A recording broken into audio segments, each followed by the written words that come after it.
You know Germany today as an economic giant, a land of fast cars, deep thinkers, and precision engineering. But behind its modern face lies one of the most dramatic transformations in human history.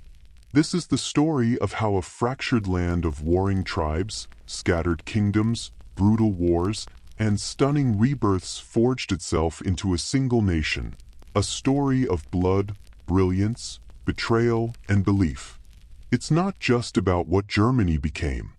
It's about what it survived to become.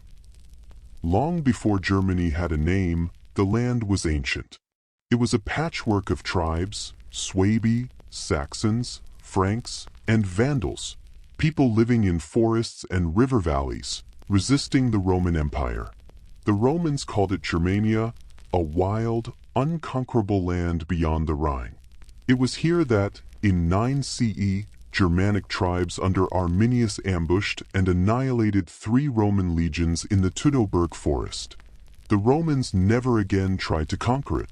For 1,000 years, these lands would remain fragmented. After the fall of Rome, the Germanic tribes carved their own kingdoms, most notably the Franks, whose king, Charlemagne, became the first Holy Roman Emperor in 800 CE. He tried to unite Western Europe under Christianity and law. His empire stretched from the Pyrenees to the Danube. But after his death, it fractured into pieces. One of those pieces became the Holy Roman Empire. Despite the grand name, it was a loose confederation of hundreds of duchies, bishoprics, and city-states. It had an emperor, but little centralized power. For centuries, Germany was a mosaic, culturally rich, politically weak. In 1517, a monk in Wittenberg nailed a list of complaints to a church door. Martin Luther's 95 Theses questioned the Catholic Church's corruption and authority. He didn't intend to split Christendom, but he did. The Protestant Reformation began in Germany. It unleashed religious wars, reshaped politics, and fractured Europe. Princes chose sides. The Catholic Habsburgs fought Protestant rebels.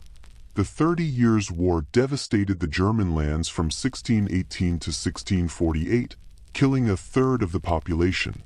Entire towns vanished. Fields became graves. When it ended, Germany was still broken. Yet amid the ashes, German culture bloomed. Johann Sebastian Bach wrote music for eternity. Leibniz dreamed of universal knowledge. Universities thrived. But the dream of a unified Germany remained just that, a dream. In the 1700s, a new power emerged, Prussia. Militaristic, efficient, and ambitious. Under Frederick the Great, Prussia defeated stronger enemies and expanded. By the 19th century, it stood as the leading German state. Then came Otto von Bismarck, the Iron Chancellor. Bismarck didn't believe in revolutions. He believed in cold calculation. Through diplomacy and war, he sought to unify Germany, not through ideals, but through power. He orchestrated 3 wars, against Denmark, then Austria, then France. The Franco-Prussian War, 1870–71, galvanized the German people. Victory over Napoleon III lit a fire in the hearts of the fractured states.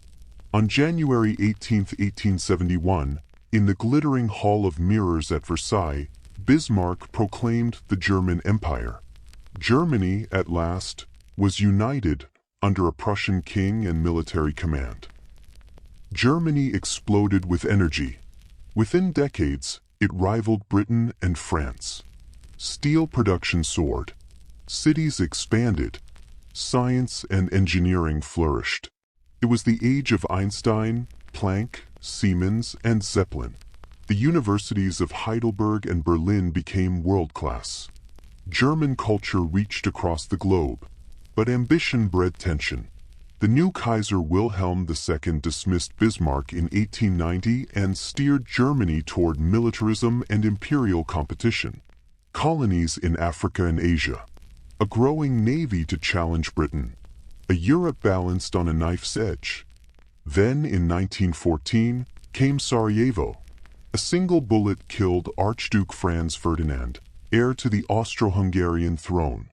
Alliances activated. Armies mobilized. World War I began. Germany, bound to Austria-Hungary, faced enemies on both east and west. Trench warfare, artillery barrages, gas attacks. The war ground on. In 1918, exhausted, starving, and facing revolution at home, Germany surrendered. The Weimar Republic was born from defeat. The 1920s were chaotic. Inflation turned savings into ash. Political extremists fought in the streets. But also, art and thought bloomed. The Bauhaus, Brecht, Marlene Dietrich. The Weimar years were fragile brilliance. Then came Adolf Hitler. He rose on promises to restore pride, crush enemies, and make Germany great again. In 1933, he became chancellor. Democracy collapsed in months. The Nazi state rose. Books burned. Dissenters vanished. He rearmed the country, annexed Austria, demanded territory, and gambled the world wouldn't stop him. It did, but too late. World War II erupted in 1939. Hitler invaded Poland. Britain and France declared war. Blitzkrieg tore through Europe. Paris fell. London burned. And then, in 1941, Hitler invaded the Soviet Union. A fatal overreach. By 1945, Germany was in ruins. Cities flattened. Millions dead. The Holocaust, 6 million Jews murdered, left a permanent scar on humanity. The Führer shot himself in a Berlin bunker. The Third Reich was over. Germany was divided east and west. In the Cold War, two Germanys faced each other like mirror images. The West, the Federal Republic of Germany, embraced democracy, capitalism, and the West. The East, the German Democratic Republic, followed Soviet communism. Berlin, once proud and whole, became a symbol of division. In 1961, the Berlin Wall went up, concrete, barbed wire, and guards. Families were split. Freedom walled off. But even through the Iron Curtain, the human spirit pushed back. Protests rose. Dissidents spoke. Music, thought, and resistance cracked the cement. And then, in 1989, the impossible happened. People gathered, chanted, pressed against the wall. And it fell. Germany reunited. A new chapter began. Today, Germany is one of the most stable, prosperous, and peaceful nations on Earth. It leads in science, green energy, diplomacy, and culture. From its war-torn past, it has built something rare, a nation that remembers its darkest chapters and chooses to grow from them. Germany's journey is not just about war or empire. It's about identity, struggle, reinvention, and the power of unity after division. From forest tribes to empires, from ashes to rebirth, Germany's story is not just history. It's a mirror of what any nation can become.